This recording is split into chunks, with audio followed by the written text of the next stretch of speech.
para nos explicar a que conclusões chegaram com esse estudo. Tiago, bom dia.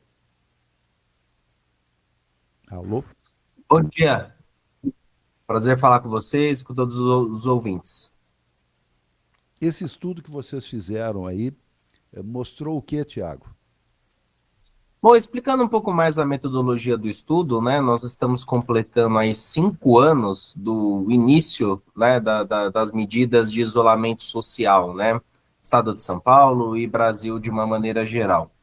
Então, nós fizemos esse estudo com dois recortes. Então, nós pegamos o estoque de empregos com carteira assinada lá em 31 de janeiro de 2020, então, portanto, antes da aplicação de medidas de isolamento social por conta da pandemia, e agora em 31 de janeiro de 2025, e fizemos uma comparação para verificar quais segmentos varejistas se recuperaram e quais ainda estão distantes de recuperar aquele patamar pré-pandemia.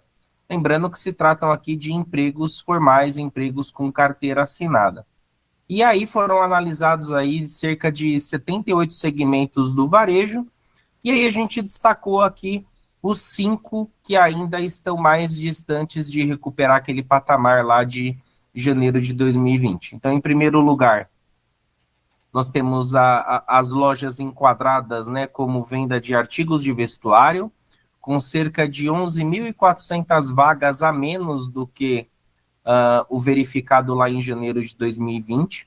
É importante mencionar que, por conta das medidas de isolamento social, né, por conta da pandemia, em 2020, esse segmento desligou ali cerca de 15 mil trabalhadores, né, devido às restrições no funcionamento, queda nas vendas. Então, houve o desligamento ali de 15 mil trabalhadores. E ainda agora, em 2025, a gente ainda está cerca de 11 mil empregos abaixo do que foi verificado lá em janeiro de 2020. Outros segmentos aqui em destaque: equipamentos de áudio e vídeo, com cerca de 7.400 empregos a menos, lojas de departamento, com cerca de 5.900, calçados, 1.600 e livros, com cerca de 1.000 empregos a menos do que o verificado lá em janeiro de 2020. Então, esses são os principais segmentos aí que estão mais distantes de recuperar o patamar que a gente observava ali no período anterior à pandemia.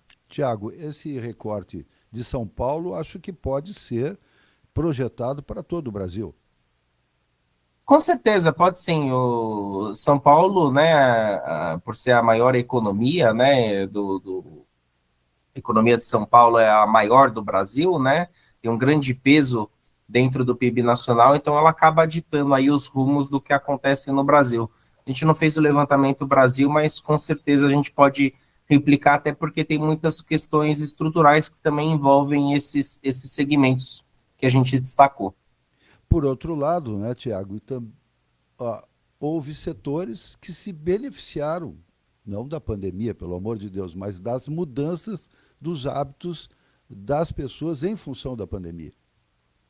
Sim, aí o destaque são os segmentos que a gente chama que comercializam bens essenciais, né? Então, alimentos, produtos de higiene, limpeza, e aí com destaque são os supermercados, né? O varejo, de uma maneira geral, né? O comércio varejista, se a gente pegar um recorte em 2020, a gente tinha cerca ali de 1.800.000 empregos com carteira assinada no estado de São Paulo. Hoje estamos com um pouco mais de 2 milhões. Então, o comércio varejista, de uma maneira geral, ele avançou na geração de vagas com carteira assinada. E aí, entre esses segmentos, né, que se destacaram, temos os supermercados, com quase 33 mil vagas abertas. Aí a gente tem algumas segmentações ali, mini mercado, hipermercado, que também geraram aí somados cerca de 40 mil vagas.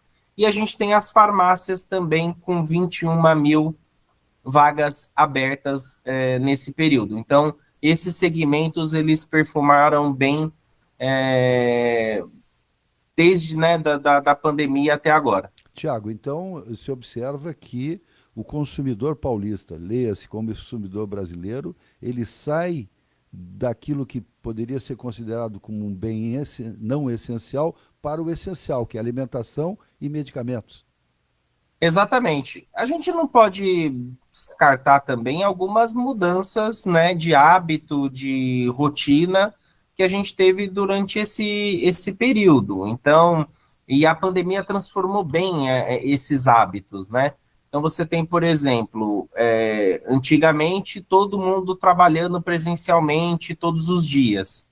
Hoje a gente já tem muitas empresas adotando o regime de home office. Então, por exemplo, quem usa roupa social, por exemplo, né, hoje já não tem o mesmo hábito de compra que tinha em 2019, porque vai usar esse tipo de roupa 2 vezes na semana, então você tem um gasto menor, né?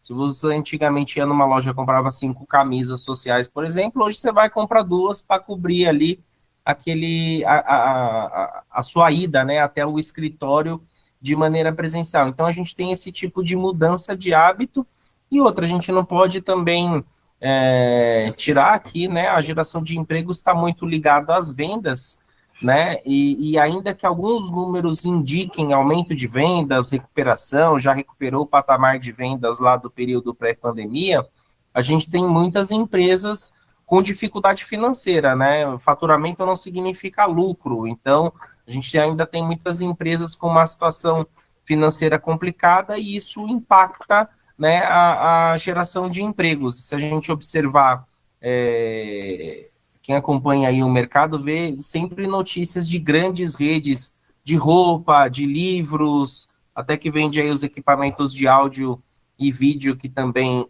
tiveram números negativos. A gente sempre observa aí algumas grandes empresas desses segmentos com dificuldades financeiras e isso impacta a geração de empregos. Ou seja, o Brasil não é o mesmo de antes da pandemia para agora. É um novo Brasil e os empresários têm que estar atentos a isso.